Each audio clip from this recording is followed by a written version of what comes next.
नमस्कार दोस्तों, मेरा नाम है सौरभ और स्वागत है आपका मगध एजुकेशन में। मोदी सरकार के तीसरे कार्यकाल का पहला बजट ऑलरेडी पेश हो चुका है दोस्तों। तो आज की इस वीडियो हम समझने की कोशिश करेंगे कि कल के दिन जो यूनियन बजट निर्मला सीतारमण के द्वारा पेश किया गया, आखिरकार इसके मेजर हाइलाइट्स क्या रहे हैं, यूथ को क्या मिला है, स्टूडेंट्स को क्या मिला है, विमेन को क्या मिला है, मिडिल क्लास को क्या मिला है, इन्वेस्टर को क्या मिला है, और अलग अलग तरीके के जो प्रोजेक्ट होते हैं उस पर सरकार इस वर्ष कितना खर्च करने के लिए जा रही है दोस्तों। और आपको बता दें यहाँ पे कि इस वर्ष जो बजट पेश किया गया है इसमें साफ साफ यहाँ पे जो गठबंधन की सरकार बनी है उसका कह लीजिए कि यहाँ पे रिफ्लेक्शन देखने को मिला है दोस्तों। क्योंकि अगर जो हम बात करें इस यूनियन बजट का, तो कहने को तो ये यूनियन बजट है दोस्तों, यानी कि पूरे देश का बजट है, लेकिन दो स्टेट पर काफ़ी ज़्यादा फोकस किया गया है। पहला है आंध्र प्रदेश और दूसरा है बिहार। और भला ऐसा क्यों होना, क्योंकि जो यहाँ पे मोदी सरकार है वो एक तरीके का इस बार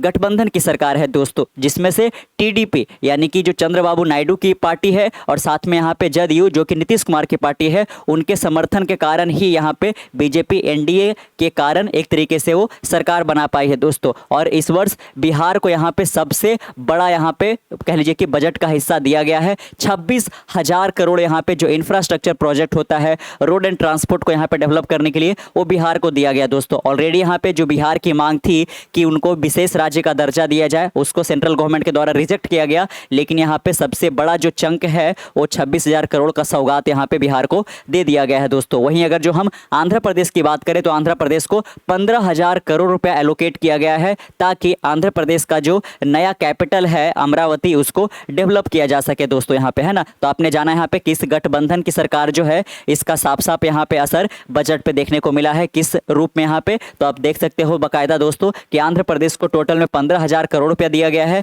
बिहार को 26,000 करोड़ रुपया दिया गया है। वही अगर जो बीजेपी को कई और जगह से यहाँ पे स्टेट से काफ़ी ज़्यादा इस इलेक्शन में फ़ायदा हुआ था, जैसे कि गुजरात, मध्य प्रदेश वगैरह, यहाँ पे उड़ीसा वगैरह, यहाँ पे दोस्तों इनको यहाँ पे कुछ भी नहीं मिला। और मिडिल क्लास तो बिल्कुल इस बार के बजट से बिल्कुल खुश नज़र नहीं आ रहे हैं। जो हमारा स्टॉक मार्केट है उस पर भी यहाँ पे एक तरीके से निगेटिव इंपैक्ट देखने को मिल रहा है। तो आखिरकार जो टैक्स रिजीम है इसके अंदर क्या कुछ बदलाव किए गए हैं, इस वर्ष का जो बजट पेश किया गया इसका थीम क्या था, तो बहुत कुछ जानने के लिए यहाँ पे तो चलिए शुरू करते हैं। जैसा कि आप यहाँ पे देख सकते हैं इस वर्ष का जो यहाँ पे बजट है दोस्तों, उसके 4 मेजर यहाँ पे फोकस रखे गए हैं। पहला जो है यहाँ पे गरीब तबका का जो लोग है उस पर, दूसरा जो यहाँ पे है महिलाएं यानी कि विमेन के ऊपर, तीसरा जो है यूथ यानी कि युवा के ऊपर, क्योंकि भारत का एक बहुत बड़ी जनसंख्या यहाँ पे युवा है दोस्तों यहाँ पे, है ना। और एक बार रखा गया है किस पर, तो फार्मर पे। तो आपने देखा कि टोटल 4 यहाँ पे जो कास्टेस हैं उनके ऊपर फोकस रखा गया है। अगर जो इस वर्ष का बजट का अगर जो हम थीम की बात करें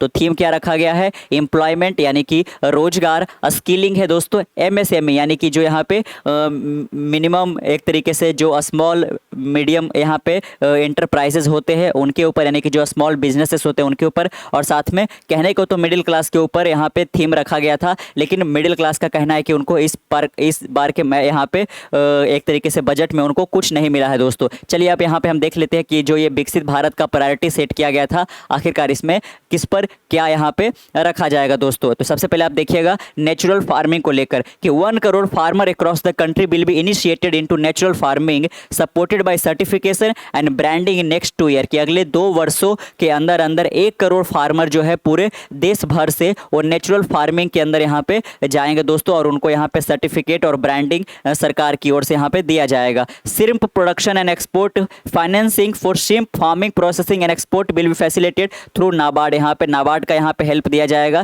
ताकि यहाँ पे जो भी एग्रीकल्चर प्रोडक्ट है उसको यहाँ पे एक तरीके से कह लीजिए कि एक्सपोर्ट किया जा सकता है दोस्तों। चलिए अब यहाँ पे हम देख लेते हैं कि एम्प्लॉयमेंट और स्किलिंग के ऊपर इस बार के बजट में यहाँ पे कितना अनाउंसमेंट किया गया है, क्योंकि इंडिया के अंदर जो बेरोजगारी की समस्या है दोस्तों वो काफ़ी ज़्यादा यहाँ पे बढ़ सा गया है। तो आप देख सकते हो यहाँ पे अगर जो हम स्टूडेंट्स की बात करें यहाँ पे, है ना, और साथ में एम्प्लॉयमेंट की बात करें तो क्या कुछ यहाँ पे दिया गया है। तो आप देख सकते हो 1 month wage to new entrant in all formal sector in 3 installment up to 15,000 expected to benefit 210 lakh youth, है ना। कि अगर जो आप पहली बार किसी कंपनी में यहाँ पे काम करने के लिए गए हैं दोस्तों, यानी कि आप पहली बार जॉब करने के लिए गए हो, तो सरकार की ओर से आपको 1 महीने का जो वेज है करीब करीब कितने का, तो 15,000 रुपये तक का 3 इंस्टॉलमेंट में आपको दिया जाएगा। और इसके कारण 210 लाख जो युवा यहाँ पे है, जो यहाँ पे फर्स्ट टाइम जॉब करने के लिए जा रहे है उनको इससे मदद मिलेगा। कितने रुपए का? तो 15,000 रुपये का जो इंस्टॉलमेंट है वो आपको 3 बार करके दिया जाएगा यहाँ पे, है ना। जितने भी फॉर्मल सेक्टर में आप यहाँ पे पहली बार जॉब करने के लिए जाओगे उसको लेकर, है ना, लेकिन ये फर्स्ट टाइम के लिए आएगा। चलिए अब यहाँ पे दूसरा देख सकते हो, government will reimburse EPFO contribution of employer up to इतना पर month for 2 years for all new hire. अगर जो कंपनी है वो न्यू हायरिंग करती है दोस्तों, तो जो यहाँ पे एक तरीके से पीएफ तो आप जानते होंगे प्रोविडेंट फंड के रूप में, एक तो है कि जो एम्प्लॉय है उसके सैलरी से कटता है 12%, और उतना ही जो एम्प्लॉयर है उनको भी देना पड़ता है। तो अगर जो कह लीजिए कि अगले 2 वर्षों के अंदर अंदर किसी भी कंपनी के अंदर न्यू हायरिंग किया जाता है, तो जो एम्प्लॉयर का शेयर है, यानी कि जो एम्प्लॉयर को देना पड़ता है एम्प्लॉय के लिए पैसा उनके पीएफ अकाउंट में, उसका 3,000 रुपया यहाँ पे पर मंथ कौन देगी अगले 2 वर्षों के लिए? तो सरकार देने वाली है दोस्तों। यहाँ पे expected to generate 50 lakh job, जिसके कारण यहाँ पे इंडिया में अगले 2 सालों के अंदर यहाँ पे 50 लाख जॉब नए क्रिएट किए जाएंगे इस इंसेंटिव के तहत। यहाँ पे link to first time employees incentive to both employee and employer for EPFO contribution in the specified scale for the last 4 year, expected to benefit 30 lakh youth. तो आप देख सकते हो यहाँ पे कि जो मैन्युफैक्चरिंग सेक्टर में जो जॉब क्रिएशन होने वाला है वो लगभग इससे 30 लाख जो युवा है वो बेनिफिट कर पाएंगे दोस्तों। Facilitate higher participation of women in the workforce through setting a working women hostel in collaboration with industry and establishing creches. आप देख सकते हो यहाँ पे कि जो सरकार है वो इंडस्ट्री के साथ कोलैबोरेट करेगी और साथ में यहाँ पे वुमेन हॉस्टल को बनाएगी, ताकि यहाँ पे जो वर्कफोर्स के अंदर वुमेन का पार्टिसिपेशन है दोस्तों उसको यहाँ पे बढ़ाया जा सके। और साथ में आप यहाँ पे देख सकते हो loan up to 7.5 lakh with a guarantee from a government promoted fund. आप देख सकते हो कि करीब 7.5 लाख रुपया का आपको एक तरीके से लोन भी यहाँ पे गारंटी किया जाएगा सरकार का जो प्रोमोटेड फंड है उसकी ओर से। Expected to help 25,000 students every year, जिसके कारण यहाँ पे 25,000 जो यहाँ पे स्टूडेंट्स है उनको हर वर्ष फायदा होने वाला है दोस्तों, है ना। क्योंकि 7.5 लाख रुपया का अगर जो आपको लोन मिल जाएगा तो आपके हायर एजुकेशन में काफ़ी ज़्यादा मदद मिल सकता है। तो इस बार यहाँ पे स्टूडेंट पे भी काफ़ी ज़्यादा फोकस रखा गया है दोस्तों। अगर जो हम स्किलिंग प्रोग्राम की बात करें, जैसा कि यहाँ पे इंडिया के अंदर ये काफ़ी ज़्यादा कल्चर बना हुआ है कि इंडिया के अंदर एक तरीके से कह लीजिए कि डिग्री तो सारे लोग ले लेते हैं, लेकिन उनके अंदर जो एम्प्लॉयमेंट के लिए स्किल सेट होने चाहिए वो नहीं होता। इसीलिए यहाँ पे इंडिया के यूथ को, जो इतना बड़ा एक तबका है यूथ दोस्तों, उनको स्किलिंग करने की ज़रूरत है। इसके तहत आप देख सकते हो कि 20 लाख युवा को अगले 5 सालों के अंदर अंदर स्किल्ड फुल बनाया जाएगा। 1000 industrial training institute will be upgraded in hub and spoke arrangement with outcome orientation. आप देख सकते हो दोस्तों यहाँ पे कि लगभग जो 1000 इंडस्ट्रियल ट्रेनिंग इंस्टीट्यूट है उसको यहाँ पे अपग्रेड किया जाएगा, ताकि यहाँ पे इस तरीके से अरेंजमेंट किया जा सके कि यहाँ पे इतने सारे युवा को एक तरीके से स्किल सेट सिखाया जा सके दोस्तों। तो इसके ऊपर भी यहाँ पे काम किया जाएगा। चलिए और आगे आप यहाँ पे देख सकते हो कि है ना inclusive human resource development and social justice के अंदर यहाँ पे क्या कुछ रखा गया है। तो आप देख सकते हो कि plan for endowment rich state in eastern part covering Bihar, Jharkhand, west Bengal, Odisha, Andhra Pradesh for generation of economic opportunity to attain विकसित Bharat. Amritsar Kolkata industrial corridor will development of an industrial node at Gaya. तो आप देख सकते हो किस प्रकार के यहाँ पे जो रोड प्रोजेक्ट है उसको यहाँ पे बनाया जाएगा। प्रधानमंत्री जनजातीय उन्नत ग्राम अभियान यहाँ के तहत आप देख सकते हो improving the socio economic condition of tribal community, जो हमारे आदिवासी यहाँ पे भाई बहन है उनको यहाँ पे, जिसके तहत 63,000 है ना, इंडिया के अंदर टोटल 63,000 ऐसे गांव हैं जहाँ पे ट्राइबल कम्युनिटी रहती है। तो उनको यहाँ पे कह लीजिए कि प्रधानमंत्री जनजातीय उन्नत ग्राम अभियान के तहत यहाँ पे फायदा पहुँचाने की कोशिश की जाएगी दोस्तों यहाँ पे, है ना। चलिए और यहाँ पे आप देख सकते हो, आप बाकायदा इसको होल्ड करके भी एक तरीके से एक पॉइंट को आप क्लियर कर सकते हो। आप इसमें देख सकते हो कि मैन्युफैक्चरिंग एंड सर्विस सेक्टर के अंदर इस वर्ष के बजट में क्या कुछ अनाउंसमेंट किया गया। तो आप देख सकते हो कि क्रेडिट गारंटी स्कीम लाया गया है किसके लिए? तो एमएसएमई के लिए यहाँ पे, है ना, जो यहाँ पे मिनिमम स्मॉल और यहाँ पे एक तरीके से जो एवरेज जो इंटरप्राइजेस होते हैं दोस्तों, यानी कि जो स्मॉल बिजनेसेस होते हैं उनको यहाँ पे मदद पहुँचाया जा सके। और हमारी इंडियन इकोनॉमी में बड़ी बड़ी कंपनियों से ज़्यादा यहाँ पे जो एमएसएमई है उनका बहुत ज़्यादा योगदान है दोस्तों यहाँ पे, है ना। तो मैन्युफैक्चरिंग सेक्टर के अंदर जो एमएसएमई है वो अपना योगदान और ज़्यादा बढ़ा सके, इसीलिए सरकार की ओर से उनको क्रेडिट स्कीम यहाँ पे गारंटी किया जाएगा। यहाँ पे दूसरा देख सकते हो new assessment model for MSME credit, है ना। तो नया असेसमेंट लाया गया है यहाँ पे। Enhance scope for mandatory on boarding in TREDS मुद्रा लोन यहाँ पे दिया जाएगा। लिमिट इसका जो है वो इनहेंस करके कर दिया गया है 20 लाख, जो कि पहले था यहाँ पे 10 लाख दोस्तों यहाँ पे, है ना, तरुण कैटेगरी के अंदर। और साथ में आप यहाँ और भी देख सकते हो कि जो MSME यूनिट है फूड के लिए, इरेडिएशन के लिए, क्वालिटी के लिए और सेफ्टी टेस्टिंग के लिए, इसमें भी यहाँ पे बजट के तहत फायदा पहुंचाया गया है। इंटर्नशिप अपॉर्चुनिटी की बात करें यहाँ पे, है ना, जो कि यहाँ पे एक बहुत बड़ा अनाउंसमेंट किया गया है सरकार की ओर से। Scheme for providing internship opportunity in 500 top company to 1 crore youth in 5 years, है ना, कि अगले 5 सालों के अंदर अंदर करीब 1 करोड़ युवा को 500 अलग अलग कंपनियों में यहाँ पे इंटर्नशिप का मौका दिया जाएगा दोस्तों। और इंटर्नशिप करते हुए स्टूडेंट्स को पर मंथ कितना रुपया अलाउंस दिया जाएगा, तो 5,000 रुपये का अलाउंस दिया जाएगा। और साथ ही में यहाँ पे वन टाइम असिस्टेंस 6,000 रुपये का दिया जाएगा दोस्तों, CSR फंड के तहत यहाँ पे, है ना। तो आपने जाना कि स्टूडेंट्स के लिए यहाँ पे एक तरीके से इंटर्नशिप अपॉर्चुनिटी भी यहाँ पे लाया गया है। करीब करीब 1 करोड़ युवा जो है इससे बेनिफिट कर पाएंगे यहाँ पे। चलिए अब अर्बन डेवलपमेंट की बात कर लेते हैं यहाँ पे, शहरी विकास की बात कर लेते हैं यहाँ पे। तो इसके अंदर भी कई सारे यहाँ पे चेंजेस किए, जैसे कि स्टैंप ड्यूटी जो होता है, कहीं आप रजिस्ट्रेशन वगैरह कराते हो, स्ट्रीट मार्केट किस तरीके से होंगे, ट्रांजिट ओरिएंटेड डेवलपमेंट पे ध्यान दिया गया है, वाटर मैनेजमेंट पे ध्यान दिया गया है, encouraging state to lower stamp duty for property purchase by women. अगर जो वीमेन किसी शहर के अंदर प्रॉपर्टी परचेज कर रही है तो वहाँ के सरकार को यहाँ पे एक तरीके से कह लीजिए कि जो स्टैंप ड्यूटी लगता है प्रॉपर्टी को, उसको कम करने की ज़रूरत है, ऐसा यहाँ पे बजट में कहा गया है। Envisioning a scheme to develop 100 weekly haat and street food hub in the select city, कि कुछ चुनिंदा सिटी के अंदर 100 वीकली हार्ट यहाँ पे ऑर्गेनाइज किए जाएंगे, इस तरीके का भी यहाँ पे लाया गया है ना। साथ में आप देख सकते हो कि PM आवास योजना अर्बन 2.0 को डिक्लेयर किया गया है। Need of 1 crore urban poor and middle class family will be address with an investment of 10 lakh crore यहाँ पे, है ना। तो इस आवास योजना के तहत 10 लाख करोड़ का जो फंड है वो एलोकेट किया गया है, ताकि यहाँ पे अर्बन शहरों के अंदर जो पुअर लोग हैं, मिडिल क्लास फैमिली है, उनको आसानी से यहाँ पे घर मुहैया कराया जा सके दोस्तों। साथ में आप देख सकते हो कि एनर्जी सिक्योरिटी के अंदर यहाँ पे, है ना, अभी जो हाल में यहाँ पे रशिया और यूक्रेन के बीच में जो वॉर छिड़ा दोस्तों, इसके अंदर भी यहाँ पे काफ़ी ज़्यादा ये निकल कर आ रहा था एनर्जी क्राइसिस को लेकर। तो एनर्जी इंडिया का सिक्योर रह सके, इसके लिए भी यहाँ पे ध्यान दिया गया है। देख सकते हो कि भारत स्मॉल रिएक्टर यहाँ पे सेट किया जाएगा, R&D जो है भारत स्मॉल मॉड्यूलर रिएक्टर का, उसको सेट किया जाएगा साथ में। और कई तरीके के नए जो टेक्नोलॉजी है न्यूक्लियर एनर्जी के लिए, उस पर भी यहाँ पे खर्च किया जाएगा दोस्तों। यहाँ पे एनर्जी ऑडिट किया जाएगा टाइम टू टाइम, जिसके कारण जो फाइनेंशियल सपोर्ट है, shifting of micro and small industry to cleaner form of energy, ये उनको मुहैया कराया जा सकता है दोस्तों, है ना। तो आपने जाना यहाँ पे कि 1 crore household obtain free electricity up to इतना यूनिट एवरी मंथ। अगर जो हम एनर्जी को सिक्योर कर पाते हैं तो हम 1 करोड़ यहाँ पे हाउस होल्ड को, है ना, एक तरीके से कह लीजिए कि फ्री इलेक्ट्रिसिटी दे पाएंगे दोस्तों यहाँ पे। तो अभी हम और आगे देखेंगे कि जो सरकार यहाँ पे है वो फ्री बीज की तो बात कर रही है यहाँ पे, लेकिन जो यहाँ पे मिडिल क्लास से एक तरीके से टैक्स के रूप में, GST के रूप में काफ़ी ज़्यादा वसूल ले रही है दोस्तों यहाँ पे। इसका मतलब कह सकते हो कि जो सरकार है वो एक तरीके से कह लीजिए कि जो कमाने वाले लोग हैं उनसे टैक्स के रूप में काफ़ी ज़्यादा वसूल लेती है, और साथ में उसी टैक्स के पैसे को वो अलग अलग राज्यों के अंदर फ्री बीज दे देती है,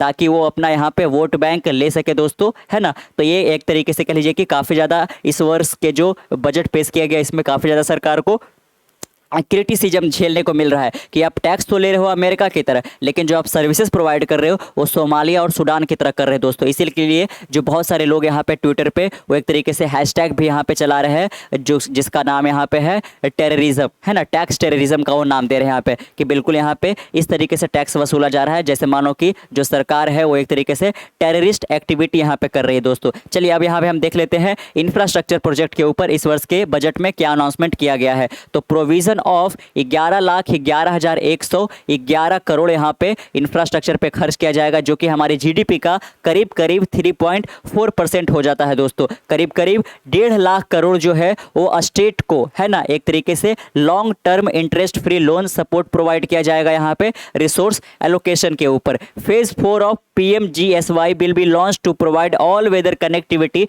to 25,000 रूरल हैबिटेशन यहाँ पे, है ना। तो इस पर भी यहाँ पे जो PMGSY का यहाँ पे प्रधानमंत्री ग्राम सड़क योजना जो था दोस्तों, उसका फेज 4 जो है वो लॉन्च किया जाएगा, जिसके तहत जो 5,000 रूरल हैबिटेशन है उसको ऑल वेदर कनेक्टिविटी के साथ जोड़ा जा सकेगा। चलिए अगला सेक्टर यहाँ पे देखते हैं, इरिगेशन एंड फूड मिटिगेशन यहाँ पे, कि जो फ्लड मिटिगेशन है ना, कि जो बाढ़ वगैरह की समस्या आती है थोड़े से बारिश के अंदर यहाँ पे, तो इसको किस तरीके से ठीक किया जा सकता है, तो इसको लेकर भी आप देख सकते हो कि क्या अनाउंसमेंट किया गया है। Financial support for project with estimated cost of 11,500 crore such as Kosi Mechi infrastructure link and 20 other ongoing and new scheme. आप देख सकते हो कि 11,500 करोड़ यहाँ पे एक तरीके से फाइनेंशियल सपोर्ट प्रोवाइड किया जाएगा कोसी में की जो इंफ्रा स्टेट लिंक है उसके लिए, ताकि यहाँ पे जो फ्लड है उससे यहाँ पे बचाया जा सके दोस्तों। Assistant for flood management and related project in Assam, Sikkim and Uttarakhand, है ना, कि आए दिनों जो उत्तराखंड है लैंडस्लाइड देखने को मिलता है, असम वगैरह के अंदर बाढ़ देखने को मिलता है, तो यहाँ पे ऐसा ना हो सके, जो जाल माल की क्षति होती है यहाँ पे जो इतना ज़्यादा नुकसान होता है, इसको ध्यान में रखते हुए यहाँ पे जो सरकार है वो यहाँ पे फ्लड मिटिगेशन को लेकर एक तरीके से जो फंड है वो एलोकेट करने वाली है दोस्तों। अगर जो हम टूरिज्म की बात करें, है ना, तो आप देख सकते हो कि विष्णुपद टेम्पल कॉरिडोर और साथ में महाबोधि टेम्पल कॉरिडोर को यहाँ पे डेवलप किया जाएगा, और साथ में काशी विश्वनाथ टेम्पल कॉरिडोर को भी यहाँ पे डेवलप किया जाएगा यहाँ पे। और इसमें आप ये भी देख सकते हो कि जो भी यहाँ पे रिलीजियस प्लेस है उसको काफ़ी ज़्यादा बढ़ावा दिया गया है, जो कि साफ साफ दिखाता है कि जो यहाँ पे हमारे देश की सरकार है उनका हिंदुत्व की और यहाँ पे कितना ज़्यादा रुझान है दोस्तों। आप साथ में देख सकते हो comprehensive development initiative for Rajgir will be undertaken which hold religious significance for Hindu, Buddhist and Jain, है ना। तो राजगीर का आप आगे आने वाले दिनों में देखोगे कि काफ़ी ज़्यादा डेवलपमेंट यहाँ पे होगा। एक तरीके से यहाँ पे जो रोड कनेक्टिविटी है इसको भी काफ़ी ज़्यादा एनहांस किया जाएगा, जो कि हमने शुरू में ही बात किया कि 26,000 करोड़ यहाँ पे बिहार को दिया गया है इंफ्रास्ट्रक्चर प्रोजेक्ट पे खर्च करने के लिए दोस्तों। लेकिन बिहार के अंदर समस्या ये है कि पुल तो बन जाता है लेकिन वो 1 महीने ज़्यादा टिक नहीं पाता दोस्तों। यहाँ पे 2 महीनों के अंदर अंदर 13 नए पुल जो बनाए गए थे वो बिल्कुल धाराशाही हो गए दोस्तों। तो जो भी यहाँ पे पुल प्रोजेक्ट के अंदर जो माफिया इन्वॉल्व होते हैं वो काफ़ी ज़्यादा यहाँ पे मुनाफा कमा लेते हैं, और यहाँ पे लो क्वालिटी का जो यहाँ पे कंक्रीट वगैरह है वो यहाँ पे पुल के अंदर यूज कर देते हैं, जिसके कारण वो ठीक नहीं पाता है ना। तो इतना ज़्यादा पैसा तो दिया जा रहा है बिहार के इंफ्रास्ट्रक्चर प्रोजेक्ट के ऊपर, लेकिन इसका किस तरीके से यूज किया जाता है ये देखना काफ़ी ज़्यादा दिलचस्प होगा दोस्तों यहाँ पे, है ना।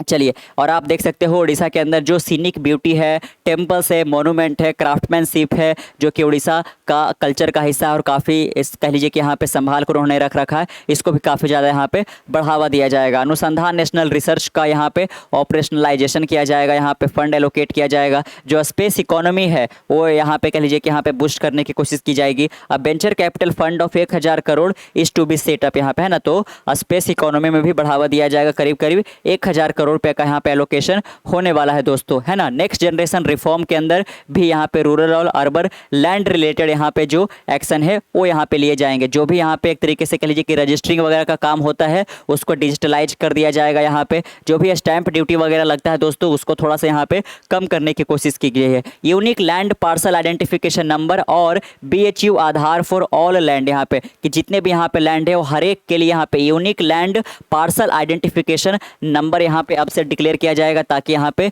जो इलीगल लैंड होते हैं और उसको कोई भी लोग कब्जा लेते हैं वगैरह, जो लैंड माफिया होते हैं उनको यहाँ पे इससे अब बाहर किया जाएगा। Survey of map subdivision as per current ownership, यहाँ पे है ना, जिनका भी जिस जमीन पर ऑनरशिप है दोस्तों उनके अनुसार यहाँ पे सर्वे किया जाएगा, मैप डिवीजन किया जाएगा, ताकि जो भी इलीगली किसी जमीन को कैप्चर करके बैठे हुए हैं उनको वहाँ से निकाला जा सके। यहाँ पे जो फार्मर्स का रजिस्ट्री है उनको भी यहाँ पे लिंक किया जाएगा। Land record in urban area will be digitalize with GIS mapping, यहाँ पे है ना, जो अर्बन एरिया में यानी कि जो शहरी एरिया में जो लैंड रिकॉर्ड है दोस्तों उसको डिजिटलाइज कर दिया जाएगा GIS मैपिंग के साथ यहाँ पे, और साथ में जो कैडेस्ट्रल मैप है उसको भी डिजिटलाइज करने की कोशिश की जाएगा यहाँ पे, ताकि टाइम टू टाइम इसका जायजा लिया जा सके। जो लैंड रजिस्ट्री है उसको भी इस्टेब्लिशमेंट किया जाएगा। Taxonomy for climate finance enhancing the availability of capital for climate adaptation and mitigation related investment, यहाँ पे हाल के दिनों में जो क्लाइमेट क्राइसिस का खतरा है वो कितना ज़्यादा बढ़ता जा रहा है, तो इसके ऊपर भी यहाँ पे सरकार ने ध्यान दिया है इस बार।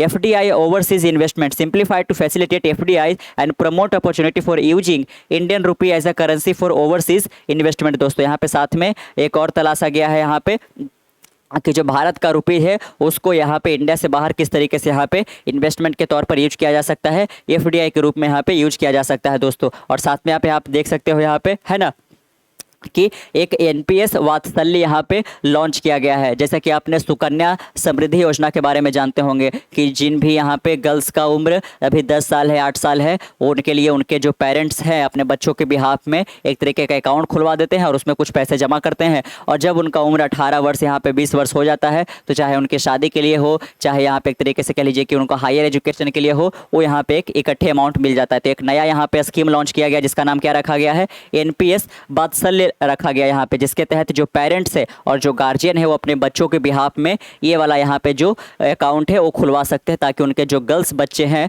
उनको काफ़ी ज़्यादा फायदा होने वाला है दोस्तों। साथ में आप देख सकते हो जो डेटा गवर्नेंस है, जो कलेक्शन है यहाँ पे प्रोसेसिंग और मैनेजमेंट को लेकर, इसके अंदर भी काफ़ी ज़्यादा बढ़ावा दिया गया है। जो न्यू पेंशन स्कीम है इसके तहत भी सरकार यहाँ पे एक बहुत बड़ा जो कह लीजिए कि पैसा है वो इसके अंदर बजट के तहत पेश करने की कोशिश की है, जिसके कारण जो एम्प्लॉयर है और साथ में जो एम्प्लॉय है उनके सैलरी के ऊपर भी काफ़ी ज़्यादा फर्क पड़ने वाला है। साथ में आप देख सकते हो जो इकोनॉमिक फाउंडेशन है उसको भी रोबस्ट करने की कोशिश की जाएगी, जो कि आप देख सकते हो कि फाइनेंशियल ईयर 2023 में थोड़ा धीमा पड़ गया था, लेकिन इसको यहाँ पे और ऊपर लेके जाने की कोशिश किया जाएगा ताकि अर्बन और रूरल एरिया में यहाँ पे डेवलपमेंट और ज़्यादा किया जा सके। चलिए अब यहाँ पे और देख लेते हैं यहाँ पे कि जो टैक्सेस के अंदर सिंप्लीफिकेशन किए गए हैं वो किस प्रकार से किया गया है दोस्तों यहाँ पे, है ना।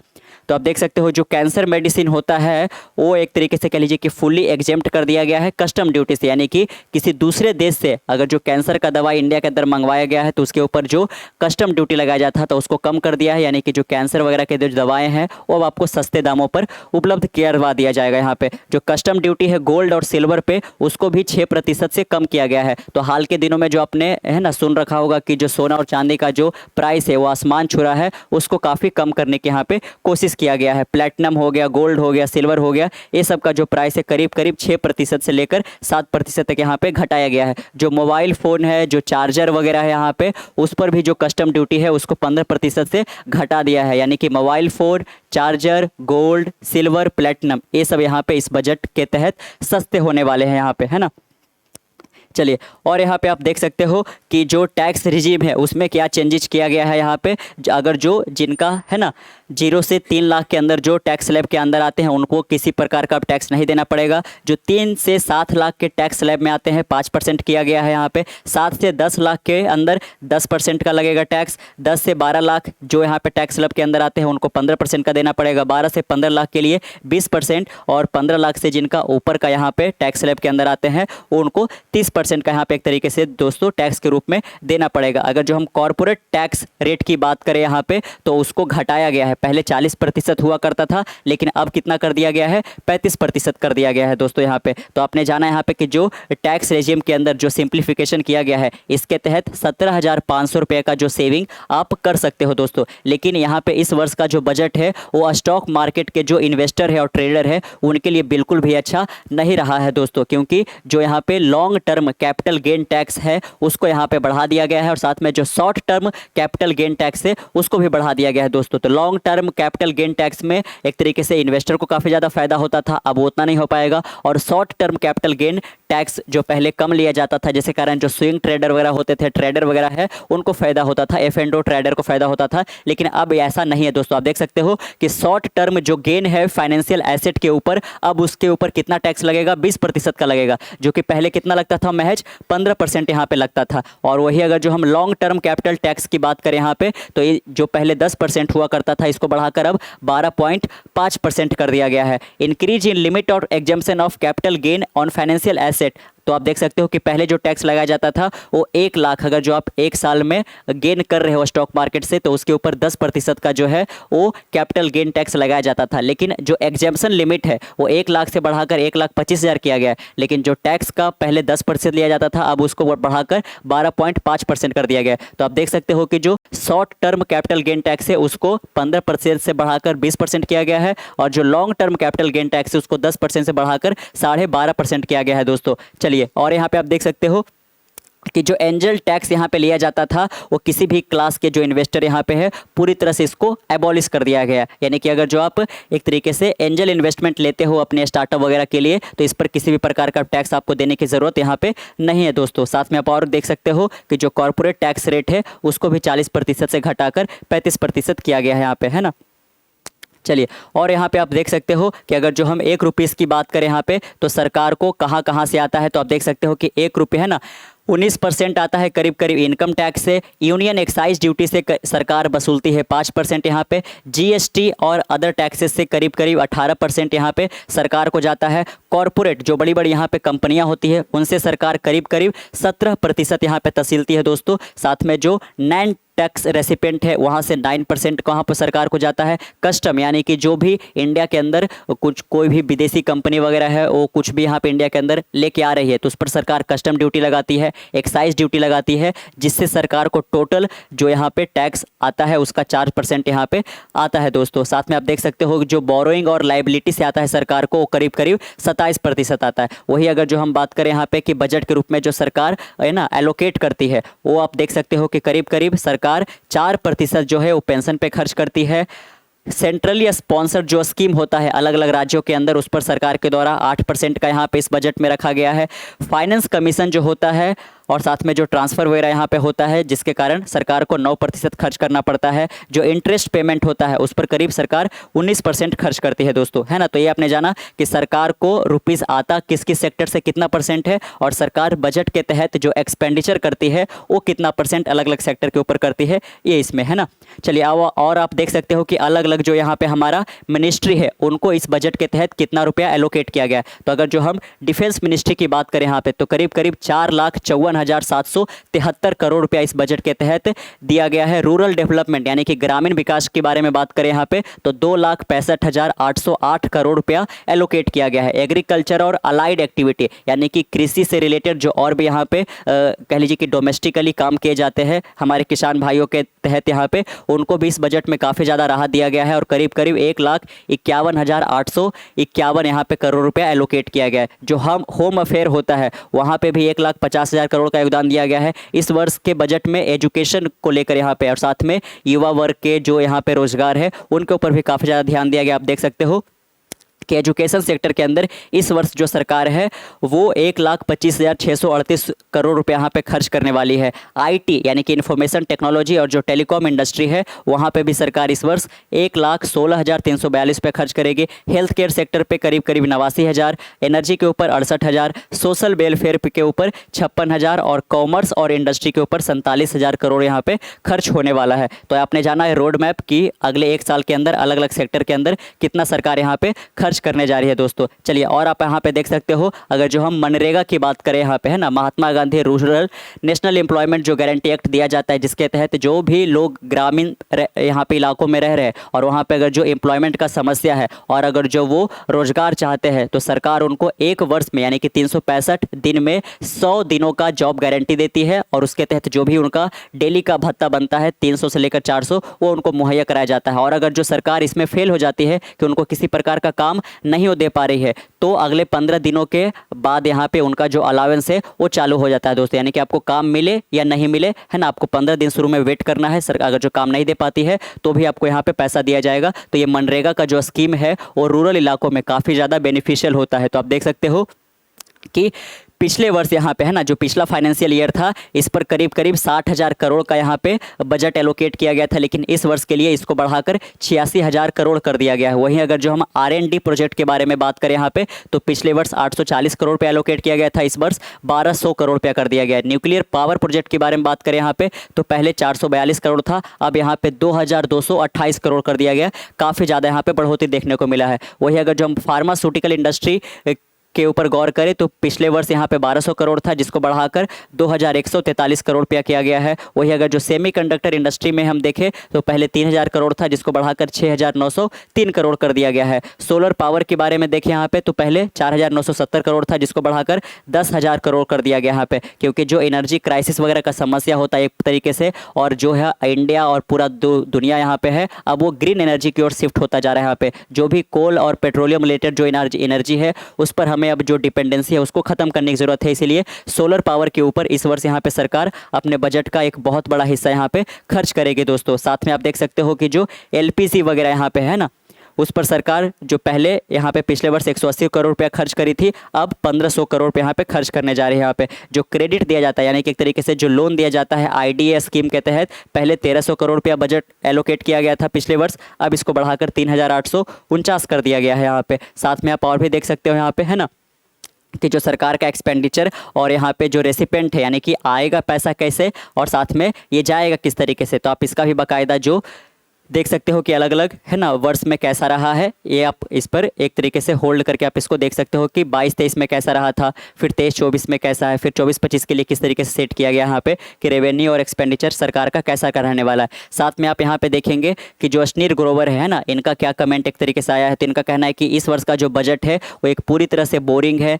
लाइफलेस है और मीनिंगलेस है दोस्तों यहाँ पे, है ना, कि इस बार का बजट देखकर इनको ऐसा ही लग रहा है कि जैसे मानो यहाँ पे एक तरीके से कि सरकार बजट पेश करने के मूड में थे ही नहीं यहाँ पे, है ना, कि अगले वर्ष करेंगे इस तरीके से। और साथ में यहाँ पे इनका कहना है कि जो अंबानी का बेडिंग है और वो जो फंक्शन ऑर्गेनाइज किए जो कि इतना यहाँ पे दिनों तक चला, वो उनको देखना ज़्यादा पसंद है रेदर देन कि जो सरकार के द्वारा बजट पेश किया गया है यहाँ पे। तो मिडिल क्लास इस बजट से काफ़ी ज़्यादा खफा है, लेकिन जो युवा वर्ग है और एजुकेशन सेक्टर के ऊपर, हेल्थ सेक्टर के ऊपर इस वर्ष यहाँ पे बजट में काफ़ी ज़्यादा बढ़ोतरी किया गया है। तो कैसा लगा आपको ये वीडियो नीचे कमेंट बॉक्स में जरूर बताइएगा। मिलते कल एक नई वीडियो के साथ, तब तक के लिए keep learning, keep growth. This Saurabh signing off senior student. Bye bye.